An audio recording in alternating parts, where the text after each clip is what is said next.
Students, খুবই খুবই গুরুত্বপূর্ণ একটা বিষয়। আমার মনে হয় যদি আজকের এই ভিডিওটি না দেখো তাহলে গুরুত্বপূর্ণ একটা বিষয় মিস করবে। আচ্ছা, হোমের আগে কখন প্রিপজিশন বসে আর কখন প্রিপজিশন বসে না সেটা তোমাদেরকে জানতে হবে। আজকের পুরো ভিডিও জুড়ে আমি তোমাদেরকে সেটাই দেখাবো, হোমের আগে কখন প্রিপজিশন বসে আর কখন বসে না।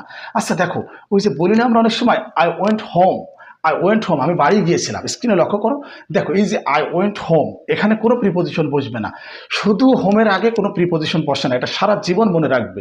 শুধু হোমের আগে কখনো প্রিপজিশন বসে না। আমার মনে বুঝতে পারছো, আই ওয়েন্ট হোম, আমি বাড়ি গিয়েছিলাম। আচ্ছা এবার দেখো তো, I went to his home, আমি তার বাড়িতে গিয়েছিলাম। দেখো এখানে কিন্তু এই যে হোমের আগে কি আছে, হোমের আগে আছে positive case his. I went to his home, স্ক্রিনে ভালোভাবে দেখো, I went to his home, কিন্তু এখানে টু বসবে প্রিপজিশন। এই হোমের আগে প্রিপজিশন টু বসছে, his. I went to his home, অর্থাৎ এই যে হোমের আগে যখন পজিটিভ কেস থাকবে তখন তার আগে টু বসবে। জাস্ট এটা কিন্তু মনে রাখতে হবে। আচ্ছা এবার একটু লক্ষ্য করো, he is working at home. আচ্ছা দেখো এখানে প্রিপজিশন অ্যাট বসছে, কেন বসছে এটা তোমাদেরকে মুখস্থ রাখতে হবে।